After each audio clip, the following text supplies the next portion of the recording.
Ladies and gentlemen, welcome to Talking with a Dad, the new name of this channel.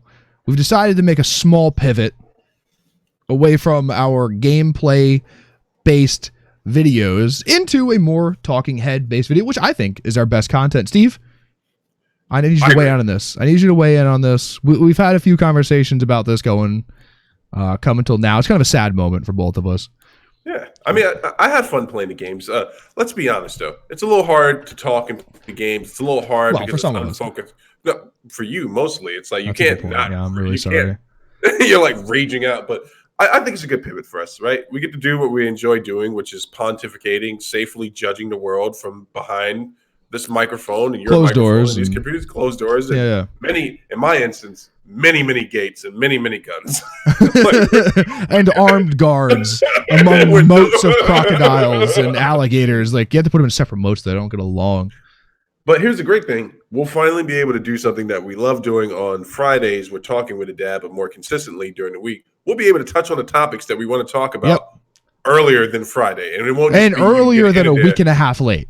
Later, yeah. So that's what our goal was here. We want to be more in the now and more kind of on target and on point with our topics and situation and what's going on in the world. So yes, that's what our goal is. We're making a small pivot here. You'll see over the next week or so, all of the graphics change. The graphics around us right now, where we're sitting in chairs, that'll change. It'll be a much cleaner, much nicer background for the channel. The channel name will change. The Twitter name will change. All of the above. So don't worry. I think we're going to bring better content to you. There actually might be less videos a week. You're not going to have 6 videos a week anymore, probably. There'll probably be, 4 or 5. 5 would be a lot, I think. But I think they're going to be better. They're going to be higher quality. And you're just going to look at us.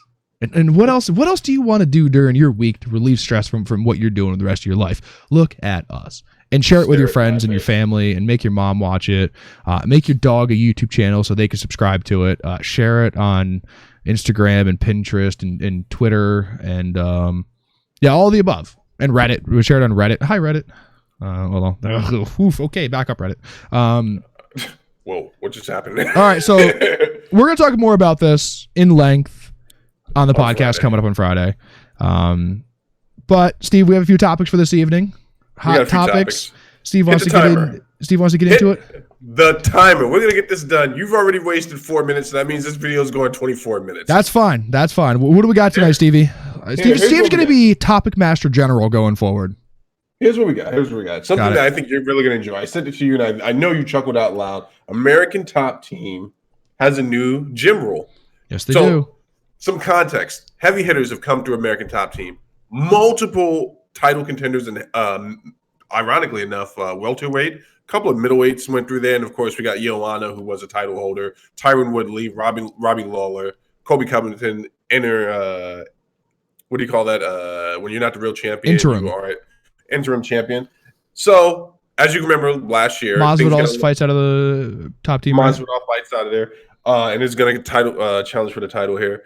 Yeah, things got a little hectic in the gym, I guess. We had a little too much. Look at Colby Covington talking trash about people. We all know where this stems from. So the agreement that they came up with is that you can talk trash as long as it's pointing outwards. And it's only when it's coming up to a fight. They don't want that type of energy in their gym anymore. They could not have made it more plain short of kicking this man out the gym and being like, you're not welcome here. But I will also say, as a sub A of this topic, Colby Covington issued his first apology to someone the other day. Did you catch that? No, I didn't. But let me take one guess as to who it was. Was it to Joanna? No, it was hell no. It was to Dustin Poirier. Oh, okay. You know what? I'll take that. That is a good person to make an apology. Dustin Poirier seems like a nice guy.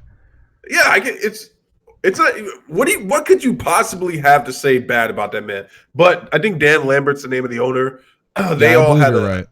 They had a sit down in his office behind closed door where Colby agreed that he wouldn't say anything about Dustin. And because also Dustin's a nice guy, but Dustin's also the type of guy, you push him too far, it doesn't matter if you're in the octagon. He's going to get at you either way it goes. I can see that for sure. He's only going to put up with so much nonsense. So Kobe felt like he broke that promise the other day on Twitter or via an interview, and he issued a public apology. He was like, Okay. I broke my word, and I just want to say sorry to Dustin. Dustin was over at Matt Serra's show in Manhattan talking with that other guy. I forget his name, but Jim Norton. he's Jim Norton, extremely funny. He's a really funny like, comedian. A long-lasting career. I think he was on Opie and Anthony for a long time.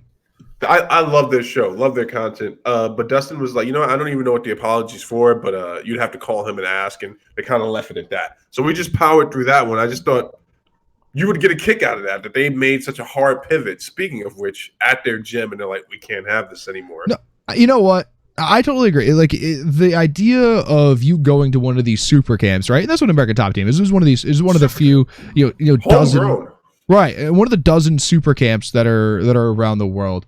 You kind of have to put on a front that you guys get along, right? Because not only are you training out of there and you're training together, but you're also bringing in clientele, right? At the end of the day, it's a business. And Dan Lambert and his investors, Billy has investors. I think gyms are like really, really hard and expensive to run, right? Have to make money on the back end.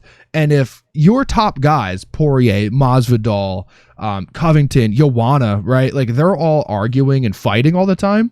That doesn't provide a good image of a culture that, someone like say me, right? I moved to Coconut Creek, Florida for a job and I decided I want to train, right? I probably don't want to go to American Top Team because of that. Argumentative, that vibe, that culture going on, that they're top guys, they're people who you look up to, don't get along, right? No, I mean, you bring up a good point. And this is a business. Also, fun fact: Dan Lambert almost bought the UFC when it was a failing business before. Really? He talks about it. Yeah, he talks about it often. He was like, you know what? Dana and them stepped in. They did something I could have never done with it. I forgot Amanda Nunes fights out of there too. Does she? They're actually, yes, American Top Team. They're are a lot of heavy hitters. A lot of heavy hitters. Second one, I knew this one was going to. So NATO, not the one you're thinking of. I didn't know this was a thing, but the National Association of Theater Owners says their chairman, and I quote, says they will never forget what Universal did today by releasing Trolls 2 straight to VOD and skipping the theaters. Okay. So how is this different? So first of all, it doesn't release until April 10th. Yes. Okay. This is a children's movie, right? Yes. At the climate as where the world is right now, you cannot release this movie into theaters. No. That is the most inappropriate, foolish thing that you could possibly do right now. Yep. You're going to get people are going to go, right? Yeah. People I 100% know are dumb enough to put themselves in a theater. I think most theaters are closed. Yeah, I think all closed. Yeah, well, in our state, for sure. In our state, yeah. People are dumb enough to attend, especially when you have 2, 3, 4 kids whining at you that they want to go see this, and you're just going to give in, right? At some point, you're going to give in or blow your brains out. Yeah. Like, and here's the crazy thing. Will go. Those kids could get it, never have a symptom, but be fucking little typhoid Marys and bring it everywhere they go. Right? They got little maces with them. Yeah, exactly. Exactly. Right. And that's the idea right now is you can't spread it. Right. No. That's why they want to quarantine everyone. That's why everyone should just stay home. Other than me, I'm working more hours this week and last week than I've ever worked ever. So listen, you got like 3 months worth of card payments and a new computer already saved up. So here is where we delve into way more than that now. I'm sure. Here's where we delve into Zach's business acumen. So let me tell you why Universal decided to do this and why it's a big deal to NATO. So you remember we were talking about will Disney release their stuff straight to straight to Disney Plus, yeah. WB, so it turns out the movies that have been released to VOD actually had a short stint in the theater, so they're not in breach of their contracts, right? So the theaters were closed, so the actual distributors are able to say, hey, they came to some type of amicable deal, like, yeah, this is not your fault, it's not our fault, it's a public health situation. So obviously they need to make money on the back, and their movie has to sell, so they can put it on the VOD. Their problem with this is Trolls 2 has never touched the theater, obviously, since it's coming out April 10th, and they're just skipping right to it. So this goes into another conversation. Put your speculation hat on. Mm-hmm. You remember our conversation on Friday. Will this change the culture of the way we consume movies? I think Universal, and this is just Steve speaking, is stepping out on a limb and they're like, hey, let's see what happens here. So this is actually what's happening. I'm actually looking at the exact press release. The theater, the NATO guy, John Fithian, which you have a shitty name. Okay, well, I'm glad we're split on that. He is upset that they didn't postpone the movie because they are guaranteeing that it'll come out direct to theaters and to the home, through theaters and to the home on April 10th. Right? Yeah. You're what, 2 weeks away from that? They know all too well that all of the theaters are still going to be closed, right? Yep. That is the reason he's upset. Is because at some point, sure, will it come out in theaters? Probably. It'll probably do a short stint in theaters, but it won't right away when it comes out. And he's upset. Now, does it breach a contract? Probably. Will there be a penalty that Universal will have to pay because of this? Probably. But does that mean that they care? Absolutely not. Absolutely not. Especially not if the VOD downloads and orders. I don't know if anyone still orders. Are huge. Yeah, I think people do because it's convenient sometimes. But when I say order, do people still order video on demand through like their coaxial cable companies? Like, is that still a feature? I think people do. Yeah. I think you can. I knew you can, but I do, and I do think people do. I think that's a thing that people do for sure.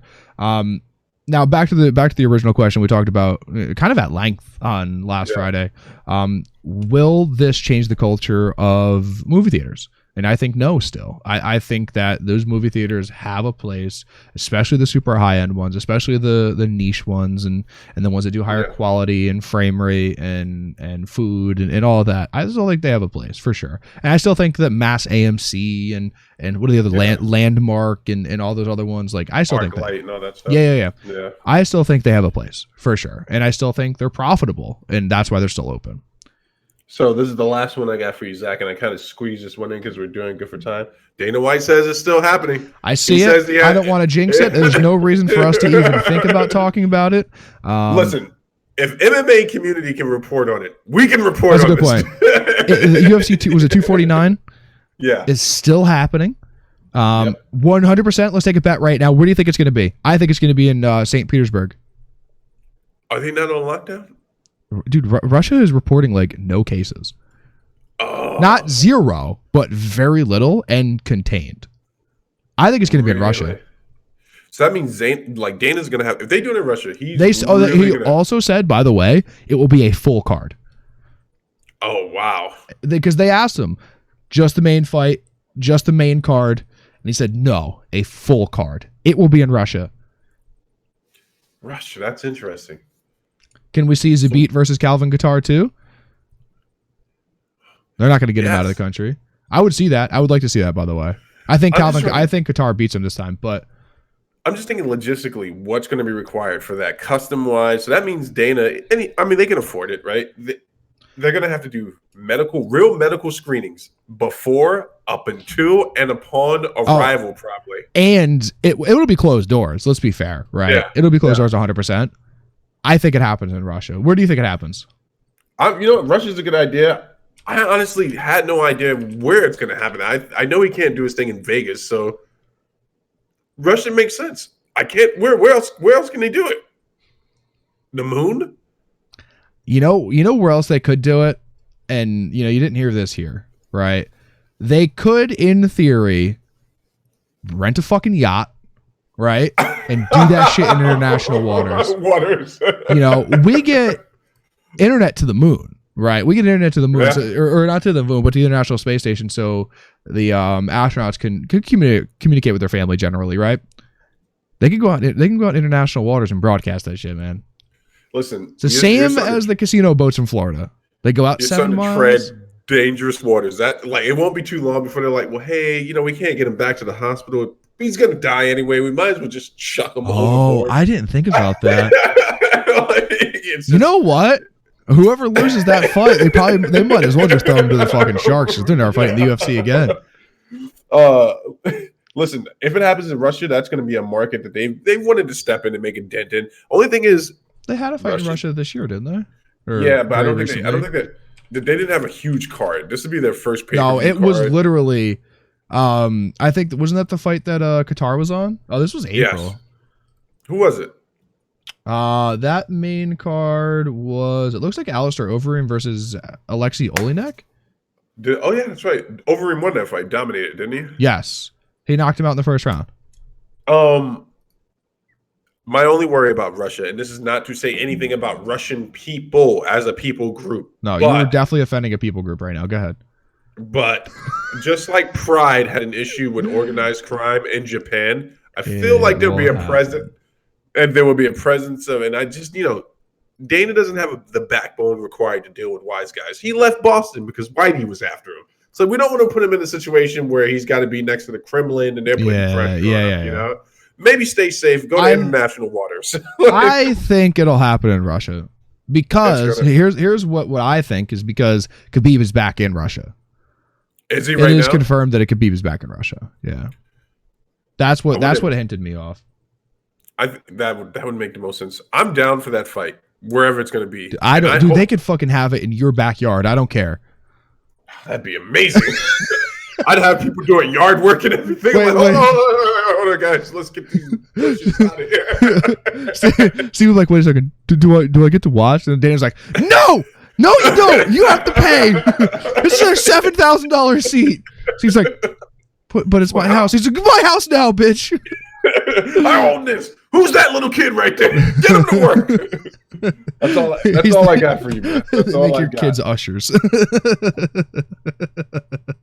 All right, ladies and gentlemen, thank you for watching the soft launch Talking with a Dad Talking Head. I don't know. We have to come up with a name for this. Talking with a Dad non-podcast. Thanks, everyone, for watching. Make sure to leave a like. Leave a comment down below what you want to see us talk about. We'll do it as soon as tomorrow if you guys really want it. And that's about it. Make sure to share it. Check out the podcast.